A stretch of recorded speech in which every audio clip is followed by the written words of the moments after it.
अभिषेक बनर्जी पर जो जानलेवा हमला हुआ, इन मामलों को लेकर के ममता बनर्जी कोर्ट का रुख कर सकती हैं। ममता बनर्जी पुलिस प्रशासन पर भरोसा न करके वो सीधे कोर्ट का रुख कर सकती हैं। इस तरीके की खबरें आ रही हैं। आखिरकार वो कोर्ट क्यों जाना चाहती हैं, आखिरकार टीएमसी के किन कार्यकर्ता और नेताओं पर हमला हुआ है, ये तमाम चीज हम आपको बारीक से बताएंगे। सबसे पहले हम आपको बता दें, जो अभिषेक बनर्जी कोई छोटा मोटा चेहरा नहीं है।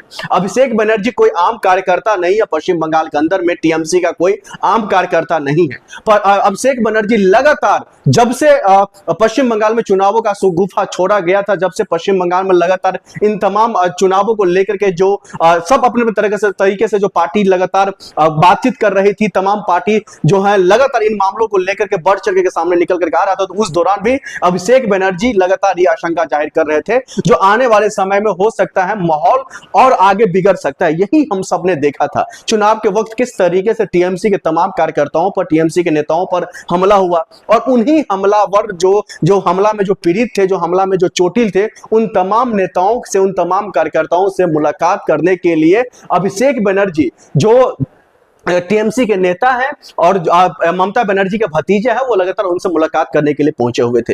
ये कहीं और नहीं बल्कि पश्चिम बंगाल के सोनारपुर जो एक जगह है, वहां पर मुलाकात करने के लिए उन पीड़ित परिवार से मुलाकात करने के लिए वो पहुंचे हुए थे। लेकिन उस दौरान उन पर जानलेवा हमला हुआ। उनके बॉडी का जो कपड़ा था वो कपड़ा फाड़ा गया, उन पर अंडा फेंका गया, उन पर पत्थर बरसाए गए, उनके पत्थर बरसाने के साथ साथ जो है चोर चोर के नारे तक लगाए गए। अब इसके पीछे कौन हो सकता है? क्या भारतीय जनता पार्टी है? क्या शुभेंदु अधिकारी के तमाम कार्यकर्ता और नेता हैं? क्योंकि टीएमसी के तमाम नेता तो यही कहते हुए दिखाई दे रहे हैं जो भाई साहब इसमें कोई और नहीं बल्कि भारतीय जनता पार्टी के वो गुंडे हैं जिसको पाल पोस करके शुभेंदु अधिकारी ने रखा है। उसमें भारतीय जनता पार्टी को वो गुंडा है जो चुनाव के वक्त हमला किया था और अभी भी हमला कर रहा है। अब ऐसे में देखना यह होगा जो आने वाले वक्त में किस तरीके से और कैसा माहौल रहता है, क्योंकि माफ कीजिएगा, पश्चिम बंगाल में जो स्थिति पैदा हो रही है इससे पहले हमने कभी नहीं देखा है।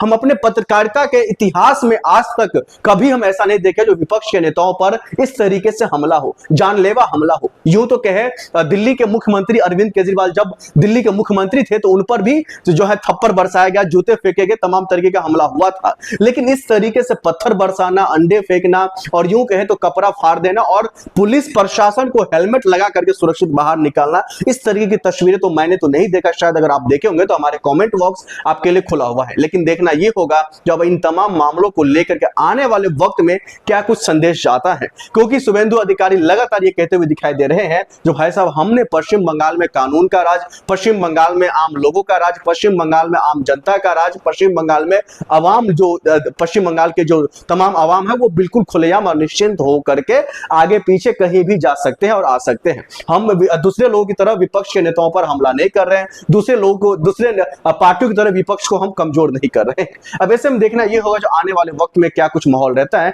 ये तो खैर आने वाले वक्त में ही जो है पता चलेगा। इस वीडियो में जो शख्स दिख रहा है हेलमेट पहने हुए वो कोई और नहीं बल्कि ममता बनर्जी का भतीजा है। ममता बनर्जी का भतीजा जो सोनारपुर पहुंचे हुए थे, पश्चिम बंगाल के एक जगह है वहां पर, और वो उन लोगों से मुलाकात करने के लिए पहुंचे थे जिस पर हम सब ने देखा था चुनाव के वक्त किस तरीके से जानलेवा हमला हुआ था।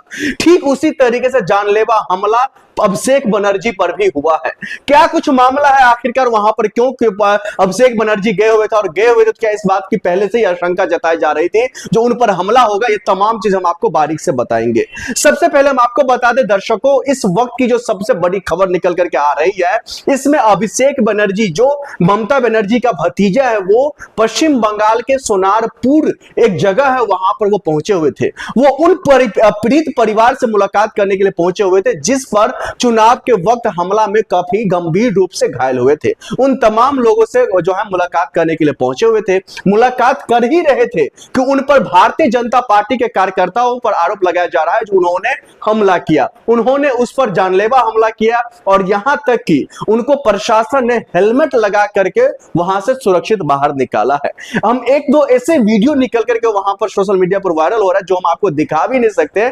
उस वीडियो में साफ तौर पर देखा जा रहा है जो किस तरीके से पीले शर्ट में एक लड़का है जो पत्थर मारने की कोशिश कर रहा है अभिषेक बनर्जी को। अगर अभिषेक बनर्जी हेलमेट न पहने रहते आज के तारीख में तो वो गंभीर रूप से घायल हो सकते थे, या यूं कहे तो उनकी मौत भी हो सकती थी।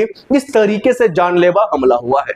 क्या कुछ मामला है आखिरकार, इन मामलों को लेकर के आने वाले वक्त में, आने वाले समय में क्या कुछ होगा ये तो खैर आने वाले वक्त में ही पता चलेगा। लेकिन दर्शकों मैं आपको बता दूं, जो अभी का जो हालात है, अभी का जो मौजूदा स्थिति है, वो इस वक्त सबसे बहुत बड़े स्तर पर बयां कर रही है।